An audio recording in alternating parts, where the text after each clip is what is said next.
أعوذ بالله من الشيطان الرجيم بسم الله الرحمن الرحيم ربي اشرح لي صدري ويسر لي أمري واحلل عقدة من لساني يفقهوا قولي.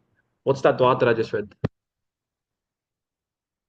No, no. Yes, also Asking Allah for something.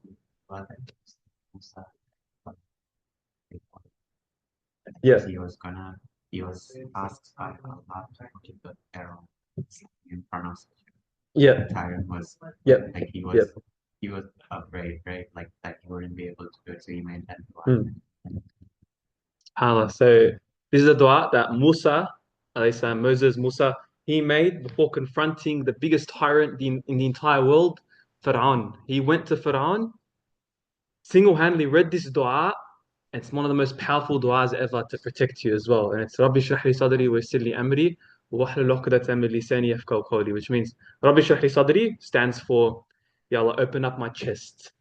Wa yassir li amri, Ya Allah, God, make my affairs easy for me. Wa wahlul 'uqdatan min lisani, and untie the knot from my tongue. So you know when you speak and you stumble on your words, just like I did right now, that is called a knot. Like metaphorically, it's like a knot. Untie the knot from my tongue, yafqahu qawli, and allow the people to understand my words. It's one of the most beautiful supplications and du'as that one can make. And I'd advise you say this before going to a test. So one of the brothers had a test, he couldn't make it today. I told him you have to read it. You have to say it, right? Because that part of the dua, Ya Allah, make my affairs easy for me. Make the people, even if you're the best speaker, you've got the best words, the best language. Sometimes you might affect someone's mind, but it doesn't mean you can affect their heart. Does that make sense? I could talk to you guys at an intellectual level, or we can talk on a spiritual level. It's a completely different conversation. Does anyone know what I mean by that? What does that mean? In like the context of your words, it will be a bit different. In essence, like if you were to talk spiritually, you'll completely reference everything spiritually. If it's intellectually, you refer everything intellectually in a manner. Very close, very close. People associate emotions with words. So, like, if you speak in a quite formal and professional tone, it's quite a mundane, quite bleak level of thinking. Whereas if you speak how plainly, how you would think in your own mind, you associate more with what you're saying. Both of you are correct, and both of you are very close. Very, very close. But you're all correct, 100%. Obviously, you need to reference the hadith and the sunnah. You need to reference the Prophet ﷺ's words. You need to reference the Quran. You also need to speak in an emotional way. What I'm trying to say here is you could have all those ticked off. You could speak and have evidence for everything you say. You could speak and be powerful, emotional, the way you speak, yet you wouldn't be able to affect not even one person around you. Because who's the one that allows the people to be affected, for their hearts to be opened up? Allah, God. Allah allows people's hearts to open up. You could come to someone in the most emotional way, in the best way possible, and they'll only absorb it mentally, but they won't absorb it spiritually and in their hearts. That's why we read these du'as. Does that make sense? Because let's say someone, for example, you get a young kid, he's 16 years old, he's disrespecting his mum. All right? And you tell him, my brother, how would you feel if your own sister was disrespected? How would you feel when you're in the grave and you're being questioned? And he's like, yeah, bro, yeah, bro, yeah, bro. And you speak to him and you tell him the Prophet ﷺ said that Jannah is under your Jannah, paradise is under your mother's feet. He's like, I understand, bro, but nah, she's just so annoying. For example, does that make sense? Astaghfirullah, but that's how some people are. Do you see how it doesn't always work? The only way to hit people's hearts is if you yourself, if Allah allows you to. You're not, no one, none of us can actually speak in. Anyways, this is a different topic, but it's also very related because today we're talking a little bit about the tongue. I know, so random. We're coming here 1:27 p.m. at Monash, talk about the tongue. Like, what are you guys doing here? Yeah, what are we doing here? Why did I drive here? Talk about the tongue. We're talking about the lisan, controlling the tongue. And I want to start with a very beautiful ayah from the Quran, Surah Qaf, verse 18, where Allah subhanahu wa ta'ala says, أعوذ بالله من الشيطان الرجيم بسم الله الرحمن الرحيم ما يلفظ من قول إلا لديه رقيب عتيد, which stands for, not a word does a person utter without having a vigilant observer ready to write it down. I'll repeat that one more time because the English sometimes is a bit are complicatedly worded. Not a word does a person utter without having a vigilant observer ready to write it down. There is nothing that you can say, whether I'm talking to Isa privately or I'm talking to any of you guys, every single word you say that comes out of your mouth will be written down. A vigilant observer ready to write it down. And this is really, really important because unfortunately nowadays the way we speak to people, bro, we don't really care. We're like, oh, that guy's a bot, for example. A lot of you guys, you speak in a way where even the way that the tongue speaks, it's like it's disrespectful. You're talking about another brother. The way you speak is so important, so important. The one word you say can affect someone's heart. Like people are very sensitive. Like we're very emotional people. Wallah, we're very emotional. Allah made us in such an emotional way. We have to be very cautious of how we use our tongue and how we speak to people. One sincere compliment that you give someone can lift them up for years, whereas one insult can scar them for the rest of their lives. Now, we'll go into some examples of common dangers of the tongue. For example, very classic one is lying. So, does anyone have any examples of lying, like small lies? Obviously, none of us probably are doing big lies, but small lies. When you say inshallah, you don't. Yeah. Hey, bro, am I going to see you tonight? Inshallah. Sure. If God's willing, yeah, inshallah, if God's willing. But you ain't coming. We already know you're not coming, right? But you just say, inshallah, bro, inshallah. That's a very scary one, yeah, because you're basically giving the person the hope that, okay, he's gonna come if Allah allows him to, and he's gonna make the effort, but you know that you're not gonna make it. SubhanAllah. We had some brothers come over from interstate, from Adelaide, Canberra, because we went on this trip a few years ago, SubhanAllah, with Human Appeal, and they came to Melbourne to see a wedding, and they're like, bro, we'll see you tonight, yeah, inshallah. And I'm like, I said inshallah, then I'm like, wait, I'm not gonna make it tonight. I'm like, bro, to be honest, I won't be able to make it tonight, but inshallah, tomorrow I'll try my best. But the way they spoke was like, inshallah, obviously we're going to see you tonight, yeah, 100%. All the boys are coming. But it's very easy to be like, yeah, inshallah, bro, we'll see. But you have to actually be honest when you speak. Does that make sense? What does ghiba stand for? Backbite. Backbiting. The Prophet ﷺ says, Assalamu alaikum, bro. You're looking fresh, man. Yeah. You weren't at uni, were you? You just came from work. Yeah. Actually? No. We're just talking about speaking with truthfulness. Now, are we going to see you tonight, bro? Where? Are we seeing you? We're going to see you tonight, yeah? Yeah. Inshallah. Inshallah. He's like,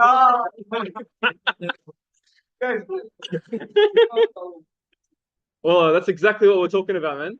Assalamu guys. Well, isn't that what we're talking about? He doesn't even know where. He's like, yeah, bro, of course. Hey, bro, assalamu alaikum. All right. So, brother Declan. Inshallah, inshallah. So, I've got a hand. Assalamu alaikum, my brother. A real hug. Assalamu alaikum, guys. Yeah. So, ghiba, the Prophet ﷺ says, backbiting is to mention something about your brother which he dislikes. Examples, please. Some examples. What's something that you can mention about a brother that he doesn't like? Past mistake. Past mistakes. Examples. I want specific. I want to imagine something. Like he stuttered. Hmm? Like he stuttered, for example. Yeah. He stuttered, for example. Well, let's say in the past he was going to like clubs and all that, but now he's like a completely changed man. You can't really like bring his past up. Yeah. Completely changed man. Allah's completely wiped away his sins. Yet you think with your wisdom that you can go and expose him. Bro, look, that guy, yeah, I know he's like talking and he's on YouTube and he's speaking about Islam, but trust me, this guy, bro, I remember back in the days when we were 12 years old, bro, you should have seen what he did on Snapchat, Like, that is not good. That's not good, man, and that's very common. There are some exceptions where you can talk about a brother. For example, if you have a sister or she wants to get married to someone and they come to you and they're like, hey, is this brother like suitable to get married? You can't just be like, yeah, 100%, bro. When you know for a fact he's talking to girls on Snapchat and he's going clubbing and this, you can't say that he's a good guy and trust me, he's ready. That's lying. Yeah. That's an exception. Marriage, for example, you need to tell everything though. you can. That's when you have to use your tongue properly. You don't be like, bro, let me show you the exact text message you sent on Snapchat. All right. But you can say, sorry. Sorry, you go. Oh, yeah. with. But you can, for example, word it in a way where it's like, let's say the guy does talk to girls. I'll be like, look, may Allah bless you. Alhamdulillah, he's got very good character. I like him as a person, but for me personally, I wouldn't give him to my sister if I had one, just because he is interacting with the opposite gender and does things like this. And now if they're like, what do you mean? No, no, no, we're still fine with it. What exactly are you talking about? Be like, look, there are some sisters he's speaking to in a way that he shouldn't be, and that might interfere with your daughter in getting married. You know what I mean? Just be cautious. That's all. Just say be cautious. Just be aware. Obviously, if it's written, it will happen, but just be aware. So that's backbiting. But don't mention something. If you're talking about someone and he rocks up and do you still have the confidence to say what you're saying about him? Would you change the way you worded it a little bit, just slightly? You know, instead of saying, "Bro, the guy's a bot," would you say, "Alhamdulillah, he's a good guy"? You know, sometimes he's. How would you word it? Namima. What does that stand for? Namima. Yeah, stand up. What a beast. Yeah, it's spreading things between people to cause fights. What's an example of slander off the top of your head? I don't know, man. Anyone? Example of slander? Well, Let's say we want to slander Azam right now. What was he telling? bingo, clubbing. I saw him at the club last night. But he wasn't actually there. Yeah, he wasn't there. So I think so false. I don't know, bro. I saw someone like him, man. He was wearing like silk pants and like I don't know, bro. I just his voice was similar. I look again. It could be true, could not be true, but just be careful about him. You know? Yeah, that's slandering. Like I'm basically trying to act like I'm innocent, but low key I'm trying to cause a problem. Does that make sense? And another one obviously is mocking or insulting. Now I know we don't need to talk about this, but it's still common even in university settings. Assalamualaikum, my brother. Muzammil, how are you? Alhamdulillah. So, like Islam, thanks for coming, guys. Mocking or insulting. Now, obviously, I'm assuming none of us here probably directly mock others, but it could be something as simple as you have a younger sister, a younger brother, and you feel very comfortable, and you might make fun of them, be like, "Oh, look what you're wearing, man. Your nose is a little bit big," or you start talking about them like that. That is not Islamic at all. You're not allowed to speak to anyone, even remotely, because if you insult someone, let's say for their nose size, or the way their hair looks, or the way they speak, let's say the person has a stutter, or the way they speak is discombobulated or something, and you sort of make fun of it, but in a very light-hearted way. That's not the Islamic way to do it, because you're basically saying that Allah created this person with imperfections. But can Allah create someone in a non-beautiful way? Every person Allah creates is beautiful. So if you say to someone, "Oh, you've got acne," or "You've got this," or "The way you speak, you're too slow," or that is you saying that you, with your wisdom, you have more wisdom than Allah. It indirectly, you're basically saying you have more wisdom because you think that that's a flaw. But the way Allah creates people is with perfection, even if we think it's not. You know, so it's very like I remember once in high school, there was this I think I was year 8. SubhanAllah, it's been a while. I remember in year 8 there was this boy who was year 7, and I remember some of the year 9s they came to make fun of him. You know, he had acne and things like this, and they were like, "Oh, look at you, you know, bro, you know, you're glowing with I don't know how they said it. They said something very insulting, and that year 7 responded with a lot of wisdom. I still remember, bro, till to this day. So clearly he had a lot of wisdom. He's like, Allah created me like, he was angry. He's like, Allah made me like this. And he looked at him like with anger, like, how dare you say that to me, you know? And I remember looking at that kid, I'm like, that guy's a hero, bro. Look at him. He's like year 7. This guy's 2 years older than him, like, and he responded to all those boys like with such a beautiful response. Like, Allah made me like that. Who are you to try and talk about what Allah made me with? You know? So be careful about how you talk to someone. Does that make sense? Just think about the small little things you might say as a joke. Yeah. Oh, you're a bit short, man. You're under my chin, or like just things like this. It's not an Islamic way to talk to someone. You might think it's okay. You might ask the guy, "You're right." Be like, "Yeah, of course, bro. What do you mean? That's nothing, man." But it's not. We want to learn how to speak with wisdom. We want to learn how to speak to people in a way that's beautiful, and that's not a beautiful way to talk to someone. Yeah. So, if you're gonna make a joke, make it a joke about something true. The Prophet ﷺ, he only joked in a way where he was telling the truth. He never joked and lied ever. Does anyone know an example of a joke or something humorous that the Prophet ﷺ did? in relation to an older woman? Like, it was the one where it was that like no old woman enter Jannah, and then Yeah. yeah, that one. So he went to an older woman. He's like, no older woman is going to enter Jannah. And now, how did she respond? What did she say? She went back to the house, but she was like crying on I actually can't recall exactly how she was. She wasn't happy with this. She's like, what do you mean? What do you mean I'm older? What are you talking about? And how did he respond back? I think he. I think the explanation was like the age like is lower. Yeah. So When you go to Jannah, yeah. everyone's going to be a certain age that's young and healthy. That's why, yeah? So she's going to go Jannah, but he didn't lie. But the way he said it, like, you see how he didn't lie? It was the truth. Yeah. No old woman will go Jannah because you will be restored to how you were 20 years ago. Like, do you see? So that's sort of like the extent of what joking should be. Like, that's it. Like, you shouldn't go above those parameters, which will probably all of us do, you know? So just be careful. Okay? And one time the Prophet ﷺ, he grabbed his tongue, he grabbed it, and he said, restrain this, limit this. And when they asked, like, what exactly are you talking about? Why should I restrain this tongue?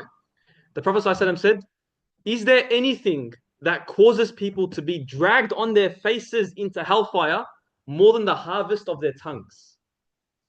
Dragged, imagine the imagery here. Dragged on their faces to hellfire because of your tongue.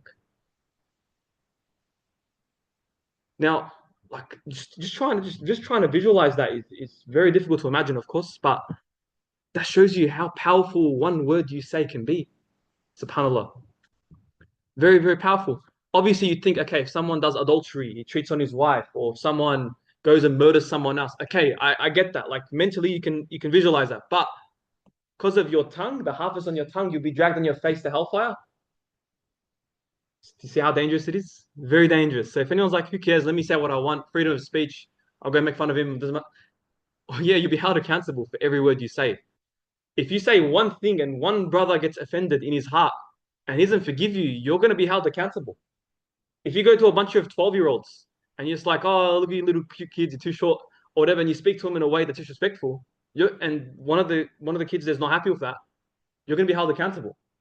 And I see this a lot nowadays, man. It usually happens with a lot of young men, but got a bit of pride and arrogance. They go to young kids, they're like, who are you? Come, let's wrestle or smash you, or they go to young kids because they think there's something big, and they speak to them in a way that's very disrespectful, and they think they're not going to get away with it. Or it happens with brothers, the way they talk to sisters. Yeah, they're like, oh, she's softer, she's more emotional. It's so funny when she cries, or like there's people who speak like that. They don't really care. They're heartless. Yeah. But if you make a sister just even tear up, one tear that comes out from her, or just make her sad in one way, or you mention something that will make her overthink, you're going to be held accountable. So you need to be very careful of how you use your tongue. Very, very careful. A really easy way, if you want to clean your tongue, like imagine you want to clean your teeth, toothbrush, this is the toothbrush for your tongue.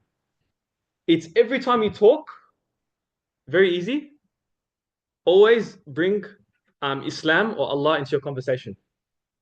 Right on? MashaAllah. Allah very quick. So, for example, what's an example, Adan, we can say that you're talking to someone, you can bring Allah into the conversation. So like reminding them of Let's say not even a reminder, we're just having a chat. Are we going to see you tonight, bro? Sure. There you go. Are you actually going to come? Are you coming? But how did he's coming 100%. 100%, yeah? Abdurrahman was seeing you, yeah? Inshallah. But of course, but inshallah, right? Yeah, 100%. Now, he doesn't know where. Are we talking northern suburbs? Are we staying here? Anywhere, anytime? Huh? Anywhere, anytime, boys. So, for example, when you're talking to someone, instead of being like, yeah, all right, don't worry, I'll get that done. I'll get that done, inshallah. If Allah wills, I'm going to get that done. You see something like, majestic, or you're shocked. SubhanAllah, that's so cool.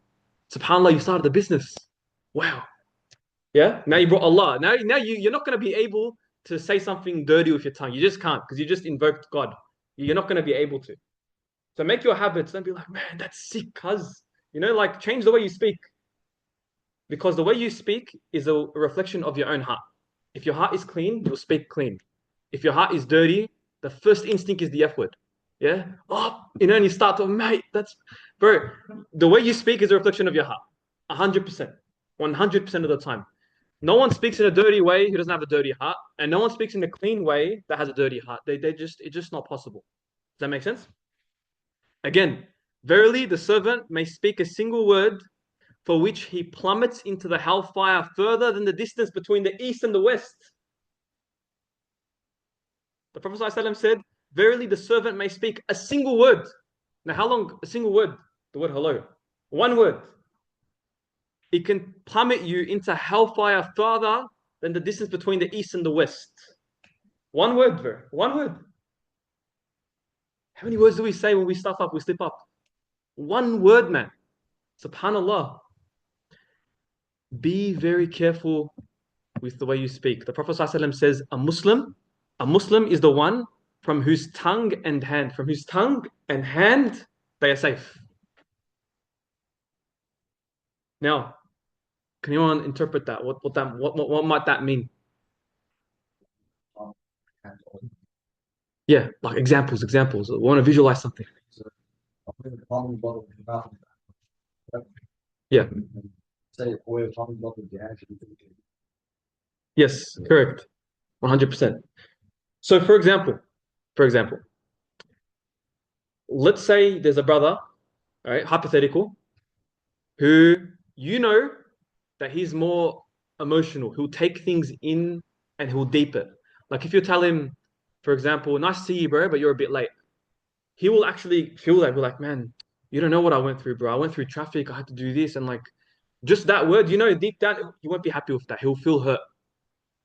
The Muslim is the one where no matter what happens, you'll speak to him in such a way where they'll feel good no matter what. You ask someone to do something for you, or they promise they'll do it and they don't deliver and they apologize. You don't rub it in. You don't say, well, you promised you were going to do this. You didn't do it. It's your fault. You don't speak like that. You're like, bro, completely all good, man. Jazakallah khair, bro. Thank you so much for your efforts. Inshallah, we're not going to be able to continue with you, but I really appreciate it, man. And you move on. You speak in a way where people feel safe. You can share things with them. They can confide in you.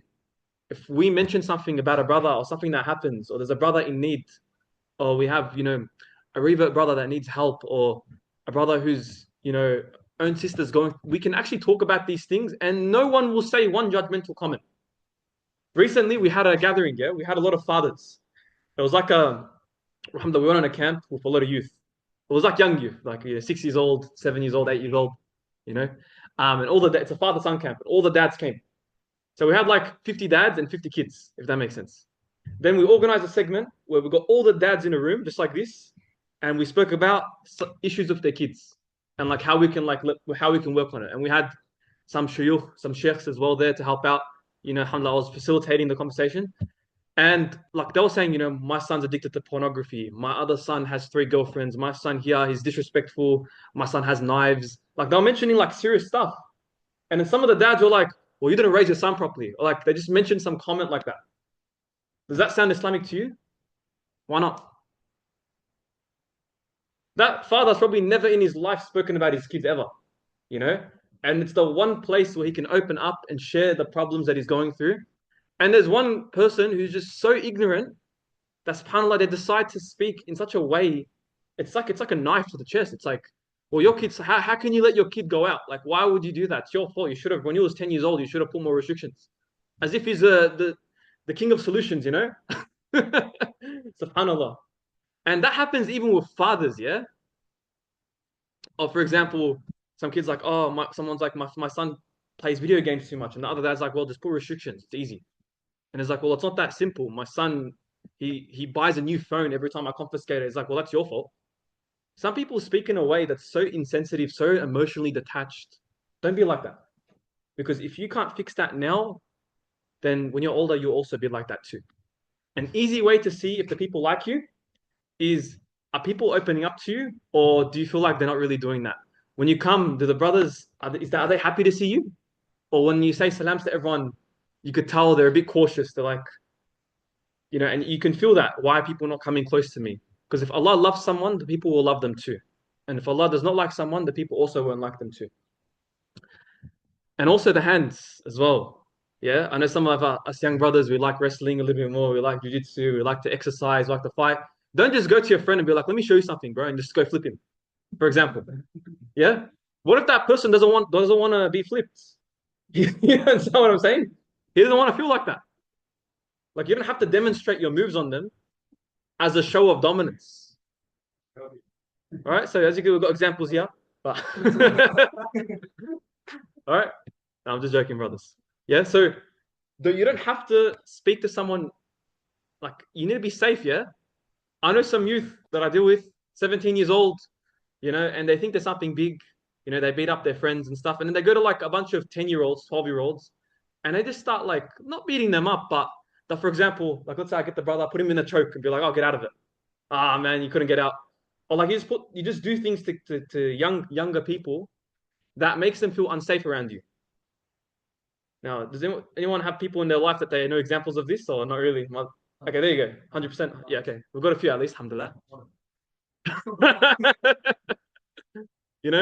Or for example, some kid, you'd be like, get him in like a little thing, you'd be like, oh, and then he'll start crying and then let go of him. There's a lot of people that do this, and it's like the same guys, enjoy class. There's a lot of people that do this, and it's so disrespectful. The Muslim is the one that makes people feel safe. What does it mean to feel safe, bro? It means when you're at your lowest point, you're able to go and confide in them.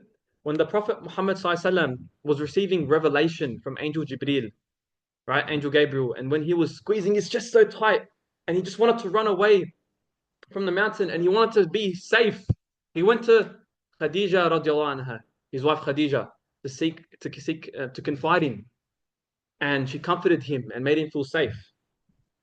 Are you able to make your friends feel safe? Can you make your mum feel safe? Can you make your father feel safe? Are your words beautiful, or are your words like daggers? Yeah. Now, I was having a chat with a student yesterday about how to speak. Like, even when you ask someone for something, you should be very careful. So, for example, if I want to ask someone to, let's say someone's praying, I'm like, pray on the side. You don't just say, hey, bro, pray on the side. That's a command. You should not command anyone when you speak. Does that make sense? Dude, move over. Or don't speak in a commanding way. Or let's say someone is mowing your lawn.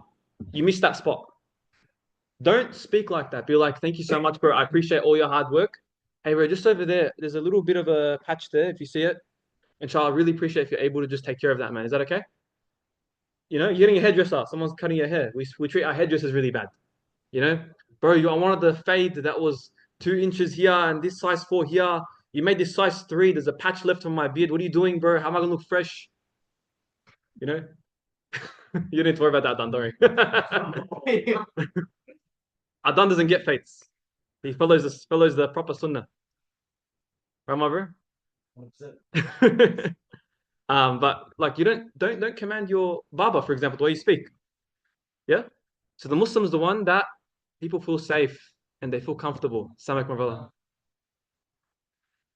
Please control it. Assalamu alaikum, Isa. Please control your tongue, guys. Assalamu alaikum, Azan.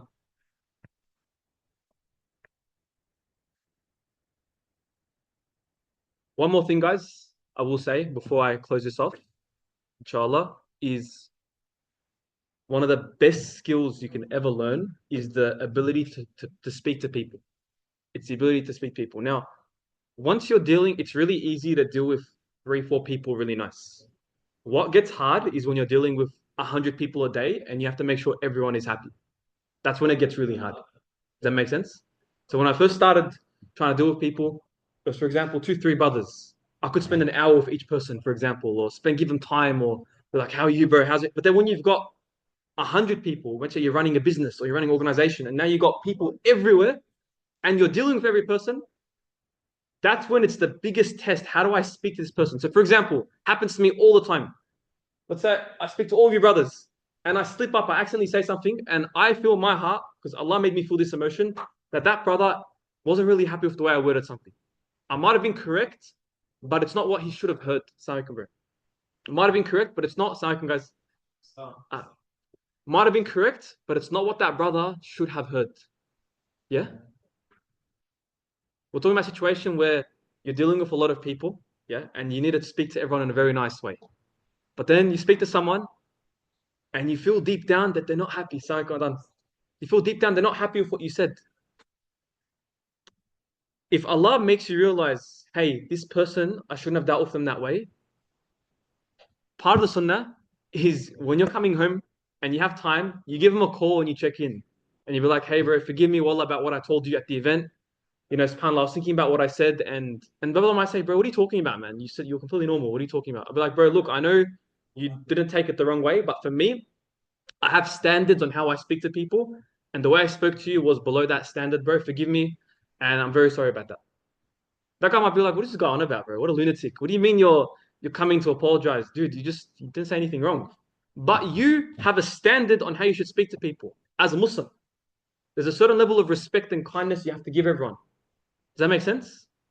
Small example. Small example. We're running a halaqah on Saturday. There was a young brother, he's part of our halaqah, he's 14 years old actually, he's year 8.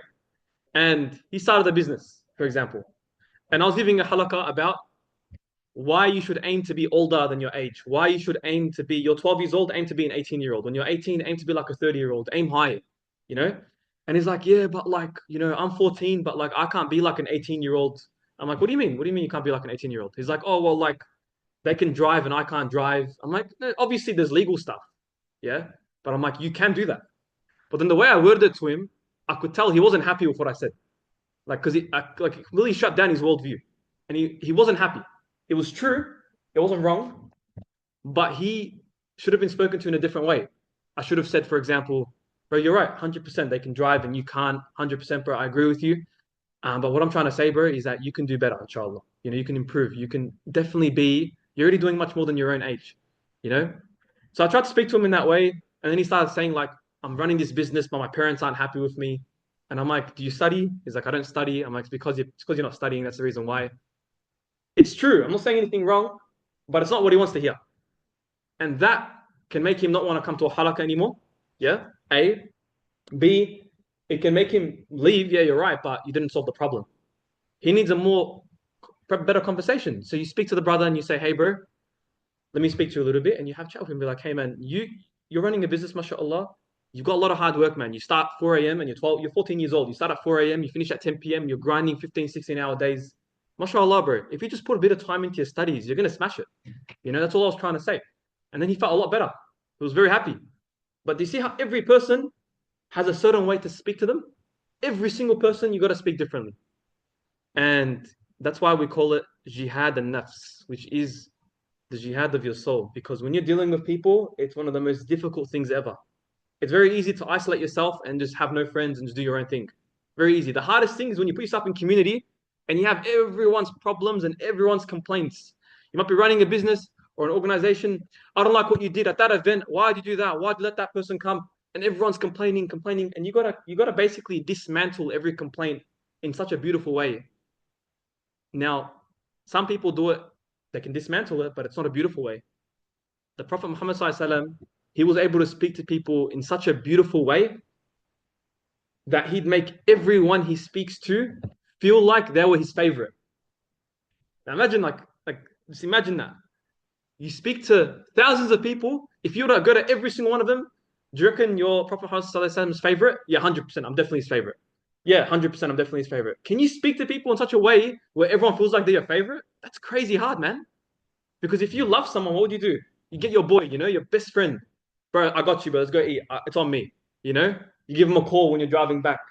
You take care of him. Bro, you need help with your studies? I'll edit your essay for you. You'll take care of him. Imagine doing that for everyone. It's very difficult. So again, the tongue, it can either take you to Jannah or Jahannam. It can take you to heaven or hellfire. The tongue is the one thing that can drag you on your head to Jahannam. As the Prophet ﷺ says, it can literally drag you to hellfire just the way you speak. One word can take you to hellfire.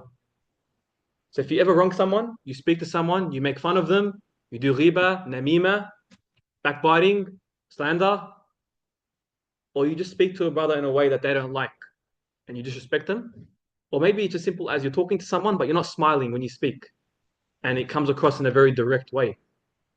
That is something that you'll be questioned about. Especially now that you've heard this halaqah, you'll be questioned about it.